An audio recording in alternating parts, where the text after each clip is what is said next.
Greetings in Jesus' wonderful name and welcome to Riverside Chats. I began a series on Rachel. I want to continue with that series today. We are looking at some qualities in Rachel. We've looked at some positive ones and today we'd look at the negative ones.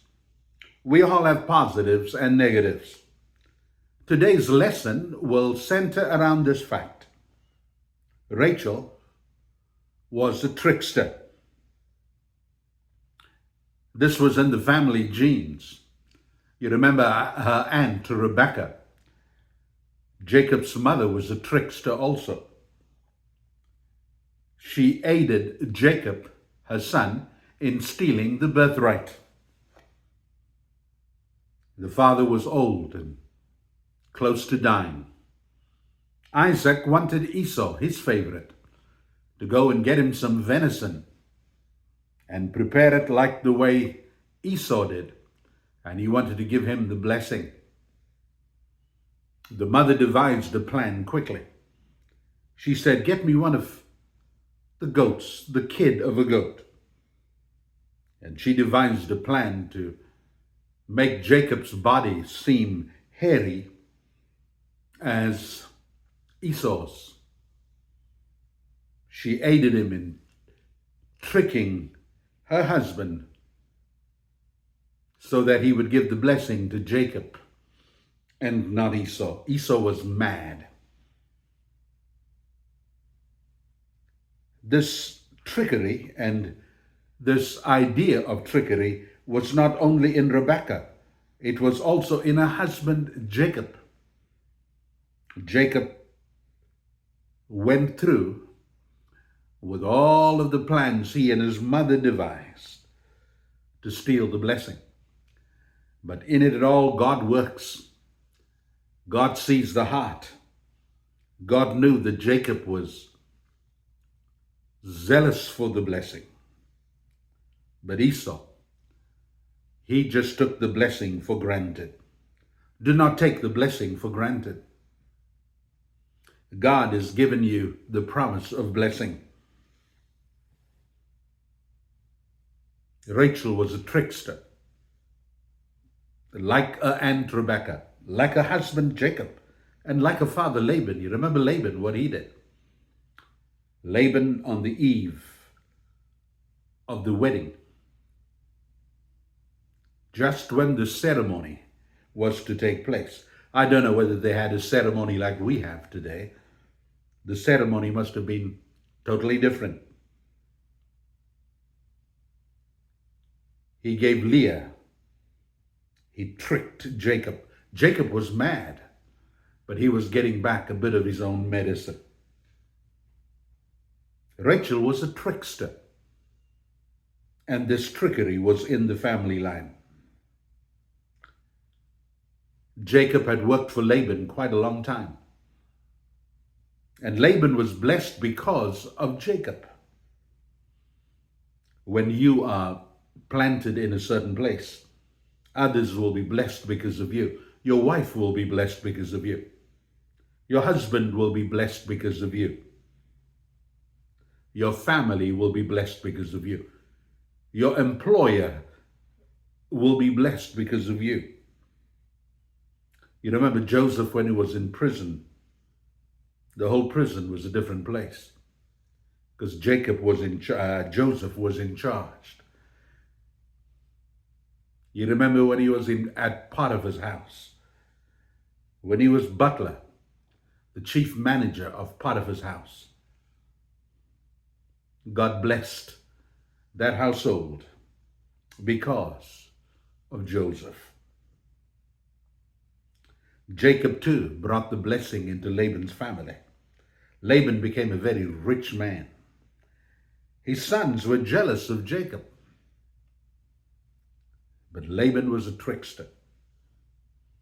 He made him work and tried to keep him for as long as possible, not because he loved him, but he was an opportunist. He knew that Jacob's presence in his household would continue to bring the blessing. Jacob decided that he would take his wives. By this time, his little harem had grown to 4 Leah, Rachel, Bilhah, and Zilpah. The others were concubines. They were not full wives. I don't know what constituted in being a full wife at that time. When they decided to sneak away in the middle of the night, to go back to the land of Canaan, because God was intervening in all of this, Rachel took something that did not belong to her. And sometimes we do that, we steal. Rachel was a trickster. She decided to steal the household gods. It is not clear why she stole them. Maybe she believed in the worship of many gods. Or maybe she intended to give her father back and pay him back because he did not allow any of the dowry or inheritance to come to them. There was probably a feeling that if you had the household gods, you had the blessing. We don't know what the reason was. But that did not belong to her. And she shouldn't have taken them. She actually lied. I believe that being in possession of the household gods was a sign of power. She probably did this as a demonstration of taking authority away from her father.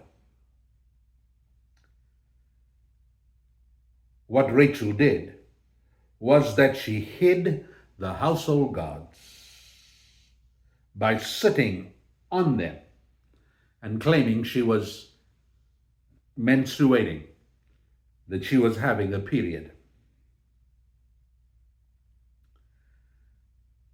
Her father looked, and in vain. The search resulted in finding nothing. Unknown to Jacob, he did not know she had the gods underneath where she was sitting. Jacob made a proclamation that resulted in her death.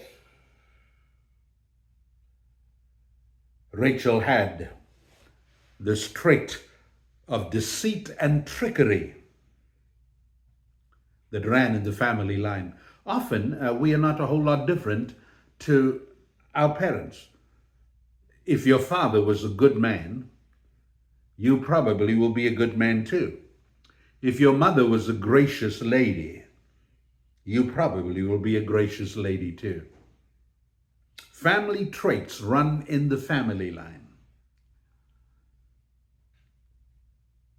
My grandmother was a woman of prayer. My mom is a woman of prayer too. And that passes from one generation to another.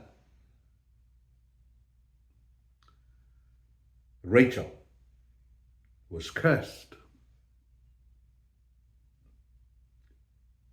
Jacob had no knowledge of what he said. Jacob declares in Genesis 31 and 32. Genesis 31 and 32. He says, "But if you find anyone who has the gods, that person shall not live."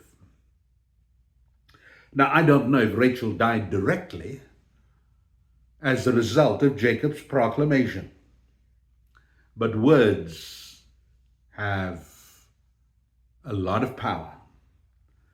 The Bible tells us that life and death is in the power of the tongue.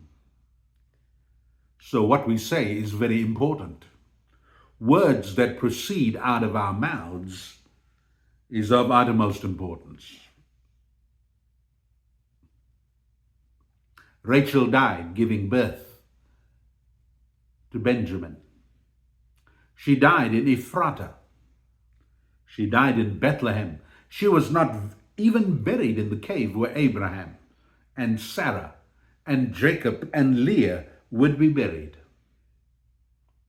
She was just buried on the way.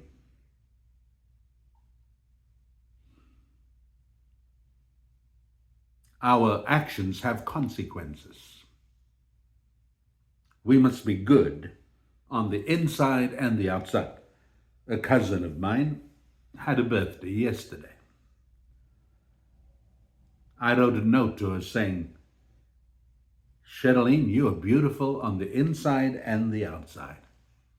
How wonderful when someone gives us that high compliment. We need to be good on the inside and the outside. Rachel was drop dead gorgeous. The Bible says she was beautiful in form and in who she was. But she was not as beautiful on the inside. She was very competitive. There was a competition. She wanted children for the wrong reasons. God shut a womb initially, but then in his graciousness opened a womb later. Now the punchline. Are you a trickster? Are you fond of lying? Are you fond of not telling the whole truth? Maybe this runs in your family line. There was an acquaintance at school. I called him Divide by 4. I teased him. But he exaggerated so much that if you divided whatever he said by 4, you'd come to the correct answer. Are you that kind of person? Let your yea be yea and your nay, nay. You are as good as your word. May no unwholesome word proceed out of your mouth. God bless you and love you.